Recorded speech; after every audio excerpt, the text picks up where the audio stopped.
Steve, I have a question for the class-wise parent who's looking at, okay, my son or daughter may grow a couple inches while still in this pad. What are some ideas combining where the knee cradle lands and then also with a plus size that allows them to grow into the pad slightly but also doesn't hinder them from being mobile in the crease? Okay, and that's a really important concern for parents is, can I get 2 years out of the pads? And for the most part, you can, but the one thing I really want you to guard against is buying pads that are too big for your son or daughter. When you put somebody in a pair of pads that's too big, they don't play their best. They're worried about they're not going to fall, you know, in that knee cradle anymore, so they will be unbalanced in that first year. Now in the second year, they might play better. But what I want you to do when you're buying a set of pads is make sure that the knee's safe, even at whatever height they are today.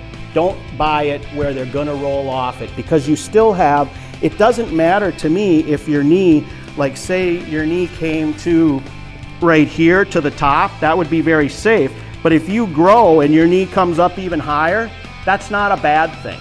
That won't hurt your play, that won't inhibit how you play the game. So a pad that actually where your knee comes even higher up than the perfect fit in the knee cradle, that's not a downside. A knee that comes too low in the knee cradle is a really bad thing.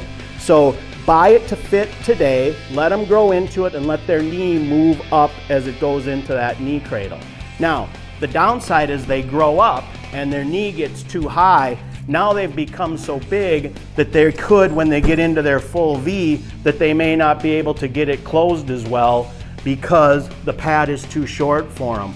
But that's the secondary issue, and it'll still be fine for a 2-year period, even for these kids that grow like weeds, you know, the 2 or 3 inches, you know, in a year. So that's really what I look for in fitting, is that knee cradle and then how high up it comes on your thigh. Now I don't mind if a kid likes the knee, likes his pad to come real high on him. That doesn't bother me as long as the knee cradle fits him perfect. There's a happy medium in there somewhere where it doesn't interfere with your pants, where it doesn't interfere with, like, you might overlap. We don't have these going the right way, but if you're too far overlap, then you won't be as efficient on the ice if you have too much pad on the ice. So there's a point of diminishing returns with going tall, but that's really more a personal preference. Third aspect of fitting is the boot, what we call the scoop. So in a skate, like if you're a kid that wears a size 11 skate and you're in a 32-inch pad, that could be an issue for you.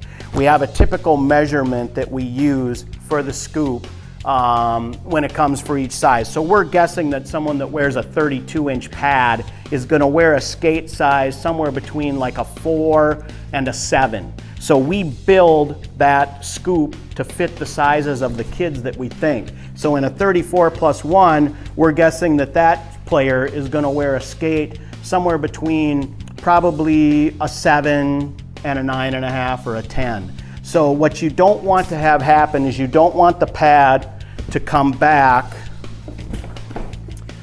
too high up on their skate, or if your skate is too big for the boot, what tends to happen is it pulls the pad down and pushes it up to the front here, thus causing a gap in between the pad and your skate. So that measurement is pretty much taken care of, because as all manufacturers, as we've gone over the years, we've adapted our scoop size or our boot size based on the size of the skate that we think that person would wear. But that would be your third fitting issue. Excellent.